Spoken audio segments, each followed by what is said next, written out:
तो हम लोग जेनेटिक मैप बना रहे थे, जेनेटिक मैप की शुरुआत किए थे। जेनेटिक मैप में क्या था कि वो जो आंकड़ा आता था किसका बाबू, रिकॉम्बिनेशन का जो आंकड़ा आता था, उस आंकड़े के मदद से हम एक स्केच डायग्राम बनाते थे, ग्राफ बनाते थे, जिसमें कौन सा जीन कहां पर है, एक दूसरे से उनमें क्या दूरी है, इसका पता चलता था। ठीक है, इसमें कुछ आंकड़ा हम लिए थे, कुछ क्वेश्चंस बनाए थे हम, कुछ और क्वेश्चंस को हम लोग देखेंगे। ठीक है, आंकड़ा क्या दिया हुआ है कि टॉल रेड जो है, टॉल राउंड जो है ना 104 है, टॉल आपका जो रिंकल है वो आपका 5 है, ड्वार्फ राउंड जो है ना वो आपका 6 है, और ड्वार्फ और व्हाइट जो है आप सॉरी रिंकल जो है उसकी संख्या जो है वो आपका 105 है। तो आपको बोल रहा है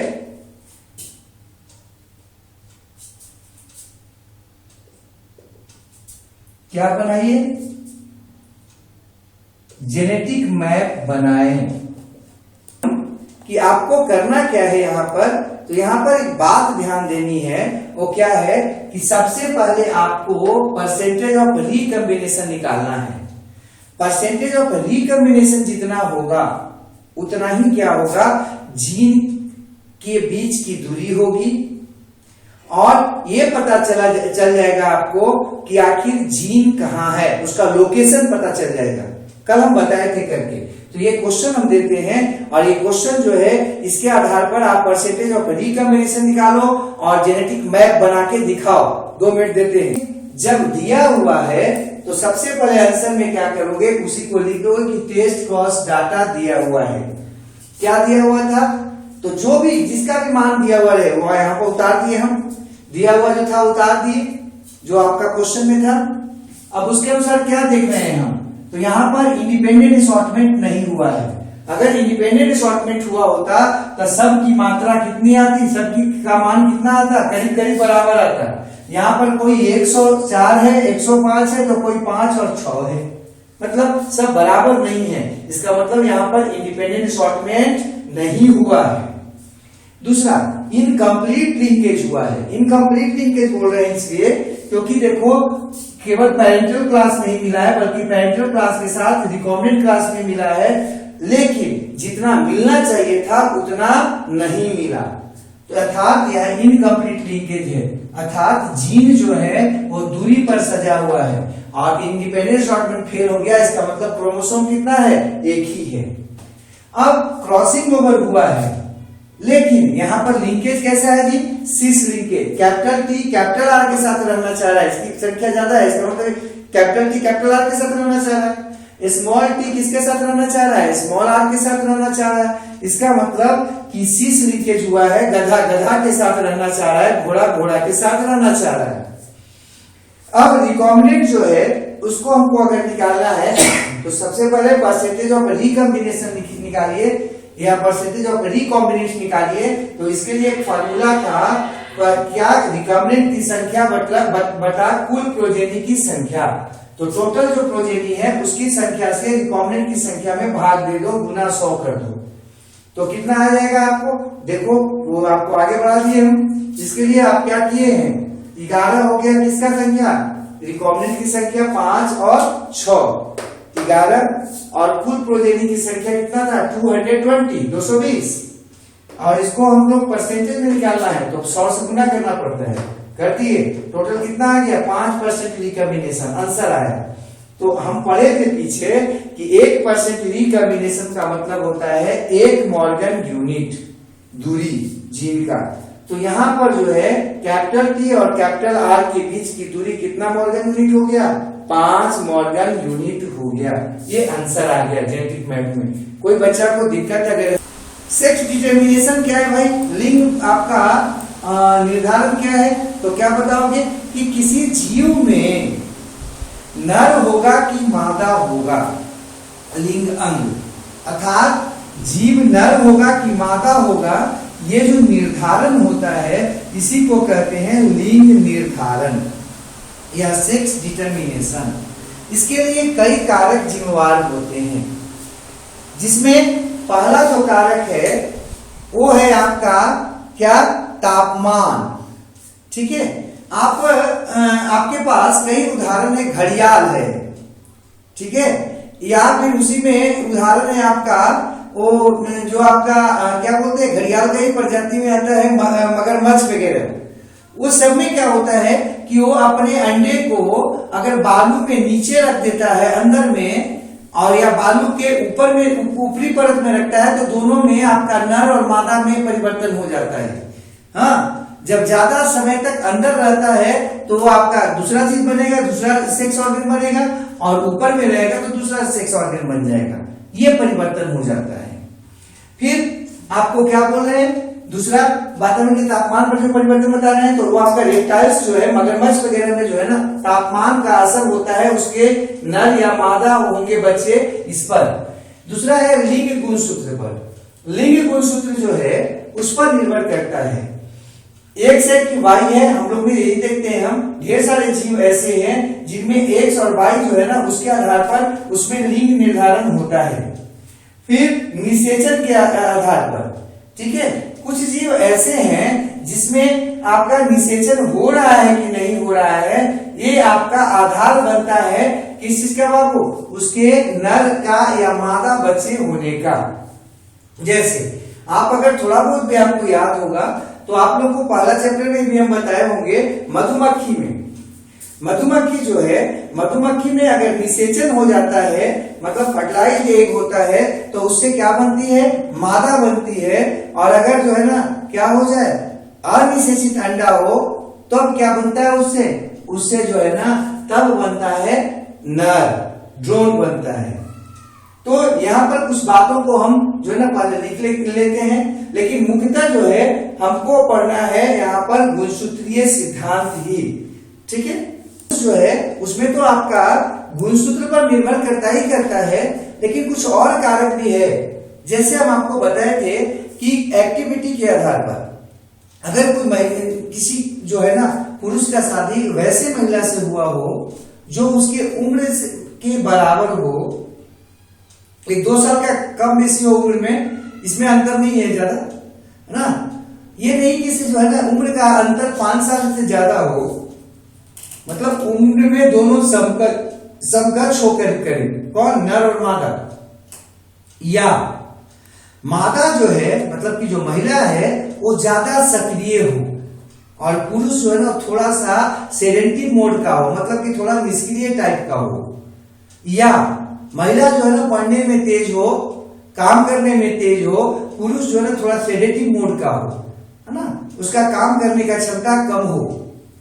तो या फिर जो है ना वो महिला जो है वो उम्र में उससे ज्यादा हो पुरुष से, 4 साल 5 साल या 3 साल 2 साल कुछ बड़ी हो पुरुष से, तो जो पहला बच्चा होता है वो समानतः लड़की होता है। ठीक है, ये देखा गया है। शायद ये आपका हार्मोन के कारण हो सकता है, ठीक है, हार्मोनल हो सकता है चेंज के कारण, कि महिला जो ज्यादा एक्टिव होती है, ज्यादा जो है ना पढ़ी लिखी होती है, या डोमिनेंट होती है पुरुष पर, या उम्र में ज्यादा बड़ी होती है, उम्र में बड़ी होती है पुरुष से, तो जो पहला इशू है वो लड़की होने का ज्यादा चांस होता है ना। 80% तक चांस है कि जो पहला बच्चा होगा वो क्या होगा, लड़की होगा। और कई जगह इसका उदाहरण भी है। लेकिन अगर गैप जो है पुरुष और महिला में वो करीब 3-4 साल से ऊपर है, 3 से 4 साल से ऊपर है, तब जो पहला बच्चा है वो आपका लड़का होने का चांस ज्यादा होता है। ऐसा कुछ जो है ना आपका है, एक्टिविटी पर निर्भर करता है। प्लस एक बात और ध्यान रखना है कि केवल इसी पर जो है ना पुरुष या महिला में निर्भर नहीं करता है, उसमें आपका हम लोगों में जो है ना मुख्यतः निर्भर करता है एक चीज पर जिसको बोलते हैं गुणसूत्र के आधार पर। तो नीचे एक सबहेडिंग शुरू करते हैं, क्या, लिंग सेक्स डिटर्मिनेशन क्या है। तो बताया आपको कि लिंग निर्धारण में कोई भी जीव जो है उसमें उसके लिंग अंगों का निर्माण या उसके वंशागति को हम सेक्स डिटर्मिनेशन कहते हैं। इनहेरिटेंस को हम क्या कहते हैं, सेक्स डिटर्मिनेशन कहते हैं। यह जीव के नर या मादा होने को नियंत्रित करता है और ये इसका जो निर्धारण होता है वो कई कारकों पर निर्भर करता है, जैसे वातावरण का तापमान, लिंग गुणसूत्र, निषेचन या और भी हार्मोनल कारण भी हो सकते हैं। उदाहरण में हम कुछ लिखे थे कि मगरमच्छ है, घड़ियाल है, ये सब में अंडा जो होता है उसके बाहरी तापमान की स्थिति पर नर और मादा का निर्धारण होता है, या जो बच्चे बनते हैं वो नर या मादा बनते हैं। जबकि मधुमक्खी जो होता है उसमें अगर निषेचित अंडा से जो है ना कि अगर आपका बनेगा तो क्या बनता है, मादा, और अनिषेचित अंडा से अगर बनेगा तो क्या बनता है, नर। ठीक है। फिर हम बोल रहे हैं कि ये जो है ना, इसके अलावा हमको ढेर सारा चीज पढ़ना है, वो है वो है लिंग निर्धारण का गुणसूत्रीय सिद्धांत। ठीक है। प्रत्येक जीव में 2 प्रकार के गुणसूत्र पाए जाते हैं।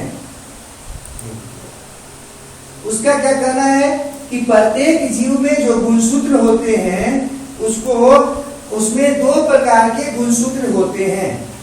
ठीक है। और उसमें एक जो होता है वो ऑटोसोम है और दूसरा जो होता है वो क्या कहलाता है, एलोसोम कहलाता है। ठीक है। ऑटोसोम किसको कहते हैं, तो वैसे गुणसूत्र जो नर और मादा दोनों में समान हो, एक जैसे हो, उनको कहते हैं ऑटोसोम। ठीक है। इनका काम क्या है, ये जीव शरीर में शारीरिक गुणों या लक्षणों को नियंत्रित करते हैं, जैसे हाथ पैर कितना होगा, आकृति कैसी होगी, रंग कितना होगा, हाइट कितना होगा, शरीर पर बाल होंगे या नहीं होंगे, पंख होना, हाथ का पाया जाना, ये सब का सब जो निर्धारण होता है वो किसके द्वारा होता है, ऑटोसोम के द्वारा होता है। उसके बाद कह रहे हैं कि इसमें जो है आपका दूसरा जो है उसका नाम है एलोसोम। एलोसोम किसको कहते हैं, तो वैसे गुणसूत्रों को एलोसोम कहते हैं जो नर और मादा में अलग अलग होते हैं। अगर दोनों में समान हो, नर में भी और मादा में भी समान हो, तो उसको क्या कहते हैं, ऑटोसोम। लेकिन नर और मादा में अगर अलग अलग हो तो इसको कहते हैं एलोसोम। एलोसोम जो होते हैं आपका, एलो का मतलब ही होता है अलग अलग, ध्यान रखना है। एलो मतलब डिफरेंट, अलग अलग, डिफरेंट, और आउटो का मतलब सेम, सेम। तो अगर सेम सेम है दोनों में, मेल और फीमेल में, तो ऑटोसोम। मेल और फीमेल में अलग अलग है तो क्या बोलेंगे, एलोसोम। उसके बाद बोले कि एलोसोम का काम क्या है, तो सेक्स जो क्रोमोसोम होते हैं, सॉरी सेक्स जो आपका होता है, मतलब लिंग निर्धारण जो होता है, अर्थात लिंग अंग जो बनते हैं इसी गुणसूत्र के द्वारा कंट्रोल या नियंत्रित होता है। इसलिए एलोसोम को हम और क्या बोलते हैं, सेक्स क्रोमोसोम बोलते हैं। कोई दिक्कत नहीं होना चाहिए। एक आध उदाहरण लेते हैं मनुष्य का, उसके बाद आपको मनुष्य के उदाहरण से एक समझा देते हैं। ठीक है। मनुष्य जो होता है उसमें क्या होता है, 46 क्रोमोसोम होता है कुल। 46 क्रोमोसोम का मतलब है आपका 23 जोड़ा। 23 जोड़ा में 44 क्रोमोसोम जो होता है नर और मादा दोनों में हूबहू समान होता है, जबकि एक जोड़ा या 2 जो क्रोमोसोम है वो आपका नर और मादा में अलग अलग प्रकार का होता है, अर्थात एलोसोम होता है। फिर क्या लिख रहे हैं कि जो आपका मादा होती है उसमें आपका एक सेक्स क्रोमोसोम होता है, जबकि जो नर होता है उसमें XY क्रोमोसोम होता है।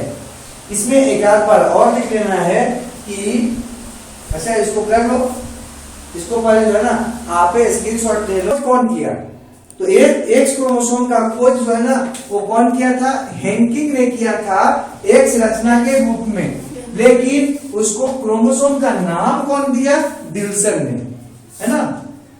आपका 1906 में लगता है कि नाम दिया गया था। ठीक है। आप अपना ईस्वी सन का जो बात है 1905 या 1906 होगा, उसमें उसका नामकरण पड़ा था। और खोज वाला जो बात है वो 1891 या जो भी है आपका 19 है, वो अपना देखना। नेक्स्ट बात कर रहे हैं कि वाई क्रोमोसोम की जो खोज है वो डब्ल्यू स्टीवन के द्वारा की गई थी। मगरमच्छ में अंडों को अगर बालू के गहराई में रखते हैं अंदर, तो क्या होता है, तापमान लगातार उसमें अधिक बना रहता है। और जब ऐसा होगा तो बच्चा जो है ना वो कैसा आता है, नर आता है। जबकि बालू के में ऊपरी सतह पर अगर रखा जाता है तो बच्चे जो है ना वो किस रूप में बदलते हैं, मादा के रूप में आते हैं। टर्टल जो है कछुआ, उसमें क्या होता है कि अगर 28 डिग्री सेंटीग्रेड से कम तापमान पर अंडों को रखा जाता है तब बच्चे कैसे बनते हैं, नर बनते हैं। लेकिन अगर 33 डिग्री से ऊपर हो, 33 डिग्री से अधिक हो तो बच्चे जो है ना क्या बनते हैं, मादा बनती हैं। और 28 से 33 के बीच का अगर हो तो दोनों का संख्या बराबर होता है बच्चों में। 28 से 30 डिग्री के बीच का अगर तापमान हो तब बच्चे जो है ना टर्टल का जो होते हैं वो जितने नर बनेंगे उतने ही संख्या में क्या बनेंगे, मादा बनेंगे। तो ये आपको कुछ हम बता रहे थे, इसमें सेक्स डिटर्मिनेशन में गुणसूत्र के आधार पर सेक्स का निर्धारण। एक्स क्रोमोसोम होता है वो बड़ा होता है, वाई क्रोमोसोम छोटा होता है। एक्स क्रोमोसोम पर नहीं, जबकि वाई क्रोमोसोम जो होता है उस पर एक जीन पाया जाता है जिसका नाम है श्री। वो कहाँ पाया जाता है, वाई क्रोमोसोम के छोटा हिस्सा, छोटे टुकड़े पर या हिस्सा पर। इससे क्या होता है, एक खास जो है ना कारक बनता है, एक विशेष प्रकार के रसायन बनते हैं जिनको टीडीएफ कहते हैं, टेस्टिस डिटरमाइनिंग फैक्टर। ये अगर बनता है तो टेस्टिस निर्माण होता है, और जब टेस्टिस बन जाएगा तो ऐसे जीव को हम क्या बोलेंगे, नर बोलेंगे। मतलब जो मादा होती है उसमें क्या नहीं पाया जाता है, श्री नहीं पाया जाता है। और श्री के न पाए जाने के कारण टीडीएफ नहीं बनता है, और टीडीएफ के न बनने के कारण वो किसमें बन जाती है, मादा में। तो हमेशा ध्यान रखिएगा कि मादा जो होता है वो आपका कमी से होता है, एक खास जीन के कमी से होता है। कि आपका जो वाई क्रोमोसोम है उस पर जो टीडीएफ होता है, टेस्टिस डिटरमाइनिंग फैक्टर, वो फीमेल में नहीं बनता है, और उसी के कारण उनमें टेस्टिस नहीं बनता है और वो फीमेल बन जाती हैं। तो फीमेल जो है वो कमी के कारण बनी है, और वो कमी क्या है, एक जीन जिसका नाम है श्री। ठीक है, श्री के कमी के कारण ही क्या बनती हैं, फीमेल बन जाती हैं वो। कोई दिक्कत? तो ये आपको बता रहे थे आपका एक्स और वाई क्रोमोसोम द्वारा मनुष्य में लिंग निर्धारण को देख लेते हैं। इसमें क्या बोल रहे हैं कि एक्स वाई या एक्स एक्स जो आपका जो होता है उसके आधार पर अगर हम देखें तो इसमें नर जो होता है एक्स वाई होता है, जबकि जो मादा होता है वो आपका एक्स एक्स लिंग गुणसूत्र वाली होती है। मतलब मादा होमोजाइगस और नर कैसा होता है, हेट्रोजाइगस होता है। इसमें आपका नर जो होता है उसमें दो तरह का गैमीट बनता है, क्योंकि वो हेट्रोजाइगस है, जबकि मादा में केवल एक ही प्रकार का गैमीट बनता है क्योंकि वो होमोजाइगस है।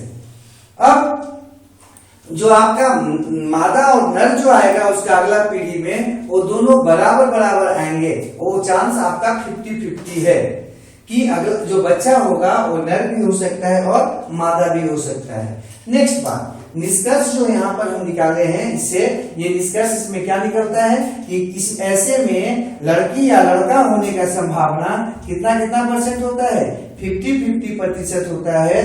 प्लस लड़का होगा, को जो बच्चा पैदा होने वाला है वो लड़का होगा कि लड़की होगा, वो निर्भर किस पर करेगा, नर पर करेगा, नर की मादा पर करेगा।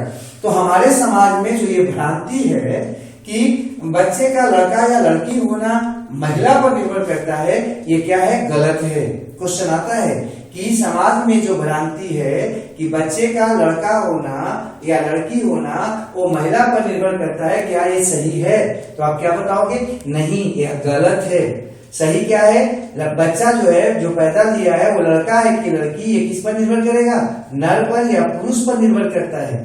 तो ये जो समाज में है ना कि किसी महिला का बार बार अगर लड़की हो जा रहा है तो उसको पुरुष समाज या उसके घर वाले लोग क्या बोलते हैं कि वो जो नर है जिसकी वो पत्नी है उसका दूसरा शादी करवा देते हैं। ठीक है ना, दूसरी महिला से शादी करवा देते हैं, ये ठीक है क्या? नहीं। उस महिला को जो है ना, उस पुरुष को कहना चाहिए कि आपसे अब लड़का नहीं हो सकता है, हमको दूसरा शादी करना पड़ेगा। क्योंकि यहाँ पर जिम्मेवार कौन है? यहाँ पर जिम्मेवार पुरुष है, न कि महिला है। तो किसी बच्चे का लड़का या लड़की होना, नर या मादा होना, ये किस पर निर्भर कर रहा है? यहाँ पर एक्स वाई प्रकार में। तो एक्स वाई प्रकार में इसको ऐसे भी लिख सकते हो, या इस तरह से भी लिखते हैं लोग, एक्स वाई सिस्टम, इसको इस तरह से भी लिखते हैं। ठीक है, तो इन दोनों में एक्स वाई सिस्टम में कौन निर्भर, किस पर निर्भर कर रहा है? नर होना। तो लड़का होगा कि लड़की होगा, ये निर्भर करता है नर पर, न कि मादा पर। और अगर नर जो है ना वो ठीक ना हो तो वो लड़की होने की संभावना ज्यादा होता है। इसलिए हम आपको पहले से भी बोल रहे थे। तो इसको उसका उदाहरण कर लेते हैं। इसका उदाहरण है, देख लीजिए इसका उदाहरण। तो इसका उदाहरण में आ जाएगा मनुष्य, उदाहरण में आ जाएगा मनुष्य में कॉमा फल मक्खी में। फल मक्खी आपको पता है कि छोटी छोटी मक्खियां थी जो फलों पर पाई जाती है, इसको ड्रोसोफिला कहते हैं, ड्रोसोफिला में। ठीक है, और मेलेंड्रियम अल्बम पौधा में, मेलेंड्रियम अल्बम पौधा में इत्यादि। ये सब में एक्स वाई प्रकार का सिस्टम होता है। अर्थात एक्स, अगर एक्स एक्स होगा सेक्स क्रोमोसोम तो महिला बनेगा या मादा बनेगा, और अगर एक्स वाई होगा तो क्या बनता है? नर या पुरुष बनता है। ठीक है, सिस्टम में क्या बताए थे? एक्स वाई सिस्टम में जो मादा थी वो होमोजाइगस थी, एक्स एक्स क्रोमोसोम वाला, जबकि जो नर था वो कैसा था? नर जो था वो आपका हेट्रोजाइगस था, एक्स वाई क्रोमोसोम वाला। जबकि ये जो जेडब्ल्यू वाला सिस्टम है, इसमें हम बता रहे हैं कि जेडब्ल्यू जो होगा, इसमें नर जो होगा वो आपका कैसा होगा? होमोजाइगस होगा, जेड जेड वाला। जबकि जो मादा होती है वो कैसी होती है? हेट्रोजाइगस होती है। अब इसमें ध्यान क्या रखना है कि जो आपका नर होता है उस पर बच्चे का कोई मतलब नहीं रहेगा। बच्चा नर होगा कि मादा, वो यहाँ पर निर्भर कर रहा है किस पर? वो आपका फीमेल पर निर्भर कर रहा है, मेल पर नहीं निर्भर कर रहा है। जबकि एक्स वाई में वहां पर जो बच्चा जो है ना वो मेल होगा कि फीमेल होगा, ये निर्भर करता था किस पे? वो आपका मेल पर निर्भर करता था। इसका उदाहरण क्या बता रहे हैं? पक्षियों में, जैसे मुर्गा है, मुर्गा जो है ना उसमें मुर्गा मुर्गी जो भी हो, तो उसमें क्या होगा? उसमें जो मेल होता है वो जेड जेड डब्ल्यू वाला होता है सेक्स क्रोमोसोम में। जबकि जो फीमेल होती है उसकी, मुर्गी जिसको बोल रहे हैं, उसमें आपका क्या होता है? जेड डब्ल्यू होता है। पीकॉक है, हेन है, तो जो भी पक्षियों में जाओगे आप, उसमें ऐसी व्यवस्था पाई जाती है। कुछ रेप्टाइल्स में ऐसा पाया जाता है, तितलियों में ऐसा पाया जाता है। तो ये हो गया आपका जेड डब्ल्यू सिस्टम, या जेड जेड और जेड डब्ल्यू। इसमें क्या होता है? एक्स जीरो सिस्टम में क्या होता है कि इसमें जो मेल होता है वो आपका, उसमें आपका केवल एक ही सेक्स क्रोमोसोम होता है, जबकि जो फीमेल होती है उसमें आपका दोनों सेक्स क्रोमोसोम होता है, और दोनों के दोनों सेक्स क्रोमोसोम एक्स एक्स के रूप में होता है। तो जो फीमेल होती है उसमें आपका एक ही प्रकार का गैमेट बनता है, जबकि जो मेल होता है उसमें आपका दो प्रकार का सेक्स गैमेट बनता है। एक में आपका एक्स क्रोमोसोम होता है और एक में कोई सेक्स क्रोमोसोम नहीं होता है। अब जो आपका नर गैमेट जो है एक्स वाला, वो अगर मादा के एक्स वाले से मिलता है तो मादा बनती है, जबकि बगैर सेक्स क्रोमोसोम वाला जो आपका गैमेट है नर का, वो अगर मादा के एक्स क्रोमोसोम वाले गैमेट से मिलता है तो क्या बनता है? नर बनता है। मतलब यहाँ पर नर और मादा बनने का 50-50 चांस है, और ये निर्धारित हो रहा है किस पर? नर पर। ये उदाहरण है कि इसमें गोल कृमि और कुछ कीटों में, जैसे टिड्डा है, कॉकरोच है इत्यादि, ये सब में ऐसा होता है। ठीक है, ये आपका हो गया। इसमें कुछ पूछना है किसी को? वो मौत की मदद से होता है। तो आपको हम बात कर रहे थे किसके बारे में? अब हम बात कर रहे थे जेड जीरो सिस्टम के बारे में। ये चौथा था ना जी, ये फोर्थ था जेड जीरो वाला। इसमें क्या बोले कि इसमें जो है ना उल्टा हो गया, मेल जो है उसमें 2 सेक्स क्रोमोसोम है जेड जेड, जबकि जो फीमेल है उसमें क्या हो गया जेड 0 आपका हो गया क्या लिंग गुणसूत्र। तो यहाँ पर फीमेल में जो है ना वो आपका हेमिजाइगस कंडीशन आ गया, जबकि इसके पहले जो हम लोग देखे थे टिड्डा में, कॉकरोच में, मतलब कि क्या कीड़ों में, और कुछ एक जो है ना आपका यहाँ पर उल्टा जस्ट है उसका। यहाँ पर मेल जो है वो आपका होमोजाइगस जेड जेड, जबकि फीमेल जो है वो जेड डब्ल्यू है। हाँ, अब इसमें आपका फिर से हम उसको बना दिए हैं और उदाहरण लिख दिए हैं कहाँ कहाँ पाया जाता है। कुछ तितलियों में ऐसा होता है, मौत में होता है, तो इसको कर दीजिए। यहाँ पर जो अंतिम है वो है हैप्लॉयड डिप्लॉयड का लिंग निर्धारण सिस्टम। इसमें जो नर होता है वो बगैर निषेचन के अंडे से बनता है या बगैर निषेचित अंडे से बनता है पार्थेनोजेनेसिस द्वारा, और जबकि मादा जो होती है वो किससे बनती है निषेचित अंडे से बनती है। अब मादा जो है ना वो निषेचन क्रिया में शामिल होती है किसके साथ, नर के साथ। तो नर मादा कैसी है, मादा तो 2n है और नर कैसा था n है। अब ये निषेचन करने के बाद 2 प्रकार के अंडे देती है। कुछ अंडे जो उस मादा के होते हैं वो आपके अनिषेचित होते हैं, हैप्लॉयड होते हैं, जबकि कुछ जो आपके अंडे होते हैं वो कैसे होते हैं निषेचित होते हैं, डिप्लॉयड होते हैं, 2n होते हैं। अंडा हमेशा ध्यान रखना है कि अंडा जो आपके ऐसी जो आपकी मादाएं होती हैं जो अंडा देती हैं वो उनका अंडा कितने प्रकार का होता है, 2 प्रकार का, कुछ अनिषेचित अंडे और कुछ कैसे निषेचित अंडे। अनिषेचित अंडे जो होते हैं पार्थेनोजेनेसिस के द्वारा नर बना देता है। पार्थेनोजेनेसिस क्या है, वैसी प्रक्रिया, वैसा तरीका जिसमें अनिषेचित अंडे से अर्थात बगैर निषेचन का अंडे से बच्चा बन जाता हो, उसको कहते हैं पार्थेनोजेनेसिस। तो पार्थेनोजेनेसिस क्या है, एक प्रक्रिया है, एक आपका डेवलपमेंट है जिसमें आपका बगैर निषेचन का क्या होता है, अंडे से बच्चा बन जाता है। दूसरा जो हम बात बोल रहे हैं कि दूसरा जो अंडा इसमें होता है निषेचित अंडे होते हैं। निषेचित अंडे जो होते हैं वो आपका नर के जगह पर मादा के रूप में विकसित होते हैं और मादा बन जाती है। यहाँ पर मादा भी 2 प्रकार की थी, रानी और कौन, वर्कर, काम करने वाले।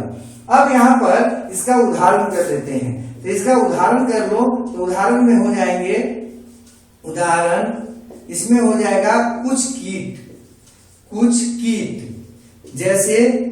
जैसे मधुमक्खी में, ठीक है, और कहा आपको मिलता है आपका चींटी में,